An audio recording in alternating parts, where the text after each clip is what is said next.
Welcome, everybody, to Illuminate, Navigate, Radiate, Journey of Emotional Resilience. I'm your host, Brandon, and thank you for joining me again. It's been a hot summer already, just starting summer, but it's been really hot. If you're a soccer fan, a lot of soccer going on with the Euros and Copa coming up. So I'm a big soccer fan. I love watching it. So definitely go check out some of the games. USA starts this upcoming weekend on Sunday, so go and support the boys. But anyway, we're here talking about a discussion that really means a lot to me. It kind of means a lot for a couple different reasons. One, just, recently, this was actually a little bit of the first episode I did with Michael of really jumping in and doing this. We went into a little bit more of a in-depth discussion about loneliness and isolation. So today I want to just focus in on that loneliness piece and talk a little bit more about that, as well as some different things we could do to fight against it, to try to prevent those feelings of loneliness. And that's what's crazy about it. It's really that sense of loneliness. I could be surrounded by 100 people and still feel a sense of loneliness where, being alone is actually by yourself, right? And so that feeling of loneliness can be really powerful in a negative way. And I think it's really important to kind of look at that because I think by human nature, we want human connection. We want to build connections with people. We want those relationships to mean something. We want, to feel good when we're around certain people. And even when we get some type of feeling from the people we're around, whether it is positive or negative, there's still that level of connection. And I think that's what we all need in our lives. We need that human connection. We need that interaction that's going to fulfill, that core root of being a person. And you look at it today, and it's kind of crazy that we look at today and see loneliness being such an epidemic. Like, so many people feel lonely today and have reported of feeling lonely, that it's really kind of baffling because we're probably more connected than we have been in the world. And what's even crazier about that, something that was made to connect us, something that was made to bring us together and stay in touch and be able to interact with people from all over the world, actually has been a big driving force in that sense of isolation. And that's social media, right? That's the idea of that connection through online. And something I've noticed with it, and I don't know if anybody else has, but it almost makes it so we don't have to connect, right? If you want to see how family's doing, if you want to see how friends are doing, you can just go look at their pictures. You can go look at their posts. You don't even have to call them, text them, reach out. You can literally just go see.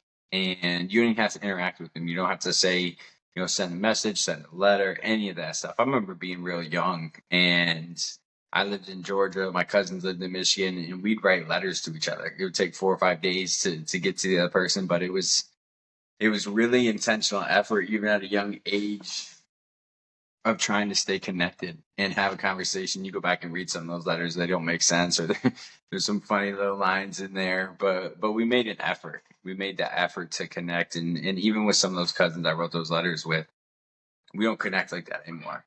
And that's partly on me of just not making that effort to reach out, to have a conversation. We can just look and say, oh yeah, they're doing this, or they're doing that. Looks like they're doing good. I don't even need to send a message. I don't even need to check it out because it looks like they're doing good.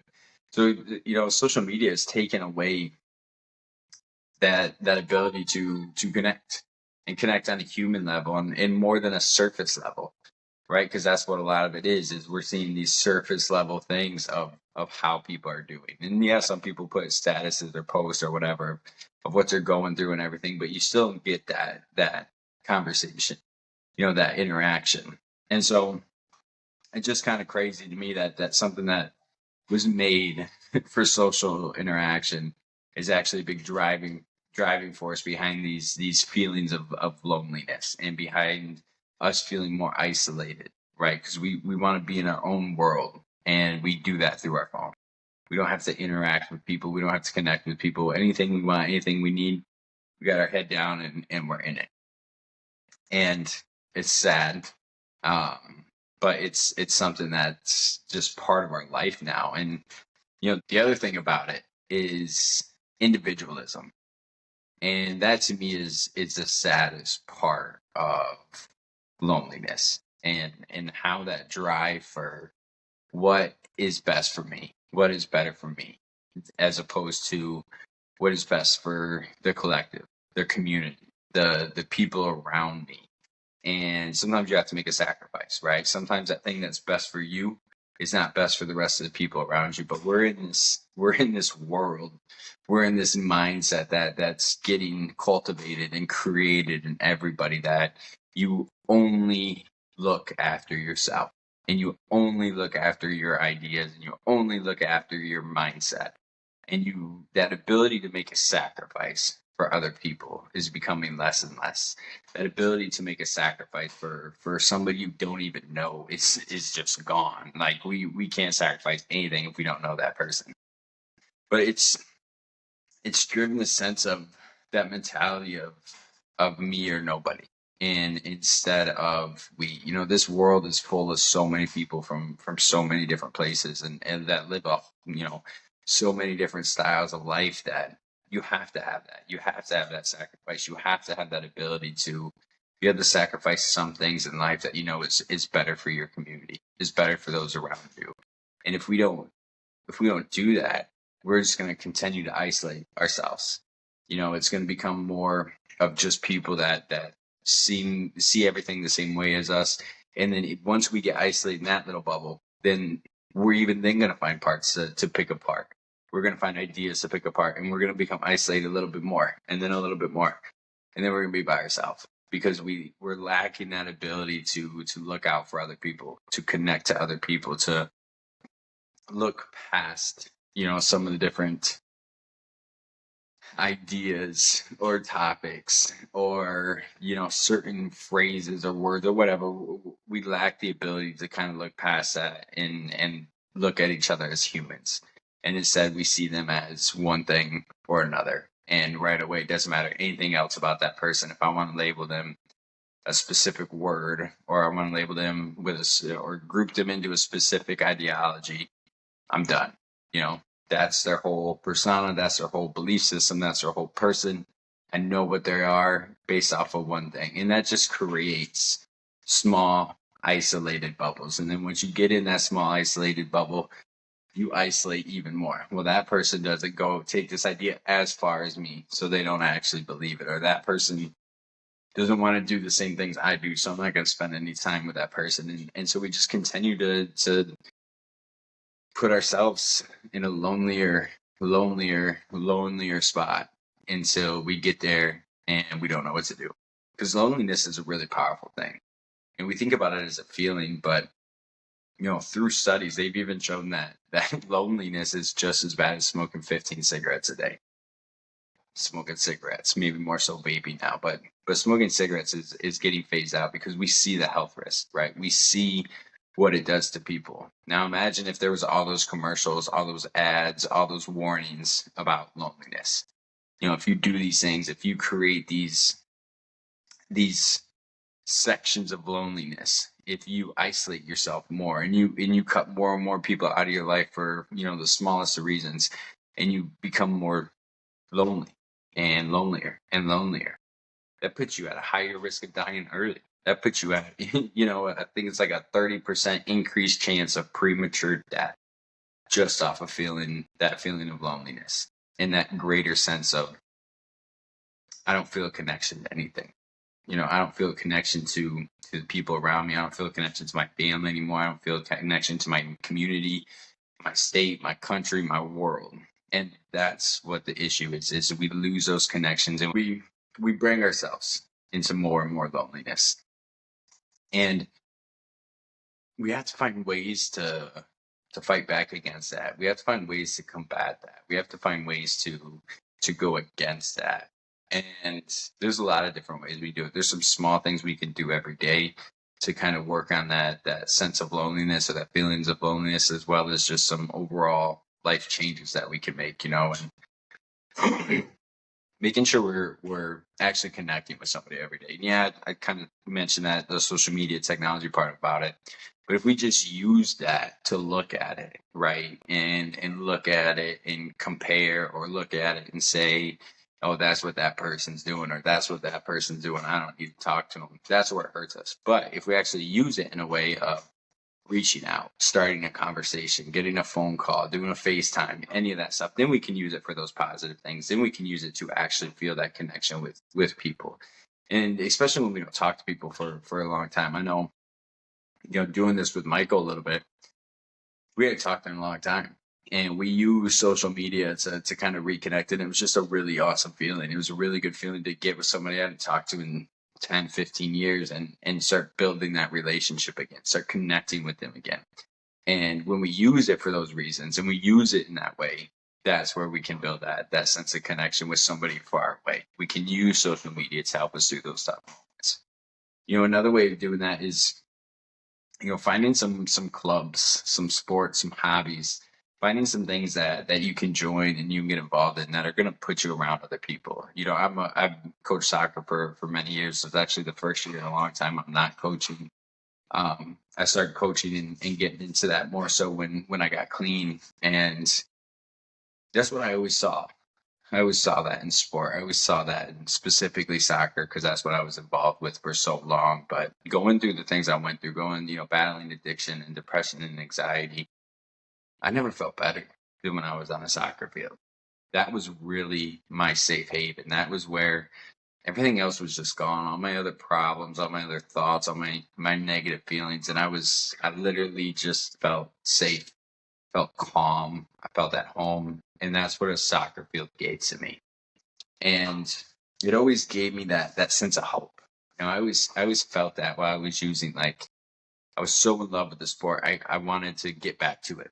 I wanted to go play just one more time. I wanted to go to one more tryout. And that was really something that pulled me along sometimes, something that really kept me from going off the deep end at times. And so I find there's a big importance on that to me in sport, and, specifically soccer, but I see that even getting lost sometimes. It's more about, my kid's the best, or, they're going to be better than everybody else, or they're going to go professional or whatever. And that, those ideas can be fun, and, those can be dreams. I had that dream as when I was younger. But when we sacrifice the sense of that community, the sense of that team, and the sense of pulling, 10, 15, 20 people together and making them fight and believe in something that's bigger than them, putting them on a field and looking at each other, and whether they're best friends off it or not, they can look at each other on that field and say, I got your back. And there's no sense of loneliness when you have that feeling. I've been on teams that have been like that, and there's no greater feeling. We were the best of friends off the field, but when we stepped on the field, we were a team, and we were going to fight for each other. If you hit my teammate, I'm going to hit you back, type of thing. And it's very individualized now. You see parents encouraging, do it by yourself. Only play these kids. Only give them the ball. They're the best players. It's all about winning. 10, 11 years old, mind you. It's all about winning. No. To me, it's really about that sense of community. Maybe I wasn't the best X and O soccer coach, but I really did believe in bringing all my players together and having them enjoy what we were doing together, having them want to be a part of something bigger than themselves, because that is what soccer gave me, and something I always hope to give back to the sport and to the kids around me. So that's another big one, right? Is finding that way of connecting, and then some small things you can do, stepping back and reflecting on your day, some positive affirmations, looking at some things you can be grateful for, can help us feel connected to those around us, can help us feel connected to what we have going on in our life, as opposed to, oh, by myself, my life sucks, I have nothing going for me. No, we can, if we practice gratitude, if we practice mindfulness, we can center ourselves in that moment and say, oh, I got this, this amazing family. I got these amazing friends. I got these amazing people in my life that I have fun with, that I connect with, that I can reach out to if I really needed to. And so when we sit back and we actually take the time to reflect, take the time to notice those things, they become a little more obvious. I know I've You know, being lonely in addiction is one of the most terrifying things. It's scary. It's a real sense of desperation and loneliness. And if I could have been that mindset, if I could have found the power and the will to do it, I would have realized I did have people looking out for me most of the time in that way. I just never tried to make that effort to connect to them. So that's a big way. It's taking that time, that effort to do those things, and really work on just cultivating that sense of community, that sense of connection. That's really the biggest thing we can do for loneliness is we can actually try to connect with people. And I feel like that's a lost practice in today's world, is cultivating connection and cultivating a relationship with somebody, because we base our relationships off of only our own interests nowadays. We base our relationships only off how are you going to benefit me, what are you going to bring into my world. And when we're all doing that, it creates all this fighting, it creates all this separation, and again, we start getting isolated in a little bubble. And then inside that little bubble, we get isolated into a smaller bubble. And that's what all that does. So when we're intentional about trying to really connect with somebody, looking past some of those things that, I mean, yeah, there's those values that maybe you absolutely cannot look past. And it's a little bit harder to connect if those things aren't there. But there's so many things that we think are those values when they're really not. There's so many things that we are willing to draw a line in the sand with certain people and certain things that we don't always need to do that. So I would recommend, taking a look at those things, taking a look at those people that you can try to connect with a little bit more, and you can build that sense of community. You can build that circle back up to what it was, as opposed to, eliminating everybody out of your circle. Bring some more people into your circle. Bring some people in that can add to your circle with different things, not people that are just gonna, be yes men and agreeing with everything that goes on in your life. And I talk about this because loneliness is scary. When you're in that sense of loneliness, and you're surrounded by 100 people, and you feel like you're all alone. You feel like even if somebody's touching you, even if somebody's hugging you, you feel like it's not there. You feel like you're not there. You feel like it's almost an out of body looking at yourself and thinking, how can I be in that moment? I wish I was in that moment, because this sucks. I hate being like this. When we do these small things, when we practice these things, we can start going against it. We can start fighting back against it. So I just encourage you, to take some time and make sure you're preventing these feelings, making sure you're taking care of these feelings if you're starting to have them. And if you know people that are going through it, or even if there's somebody out there you haven't checked in on a while, actually make the effort to call them, make the effort to talk to them, make the effort to set up a lunch date with them. Because again, when you take away everything, we're humans, and we need that connection. That is part of, being a human, is connecting with other people. It's what it all comes down to. Again, a lot of the stuff that we focus on, a lot of the stuff that we put all of our time into, all of our effort into, all our love into, it's going to be gone. And all that stuff can be gone one day, and you could still have your best friend, your spouse, your significant other, your brother, your sister, and you can still feel good because you have that connection with somebody, you have that bond with somebody that's unbreakable. So again, let's work on it. Let's encourage others to work on it, and let's put those warnings out there. If you're feeling lonely, ask for help. If you're feeling lonely, reach out to somebody. And if you're feeling good, you're feeling positive, you reach out to some people. Make sure they're doing good. Check in on your people, and make sure that we can all encourage, that connection as we go through life. So again, thank you for joining me. I appreciate it. I'm enjoying this, getting to connect with people in some different ways. It's been a lot of fun, and I'll see you next time. It's been Illuminate, Navigate, Radiate. Have a great rest of your day.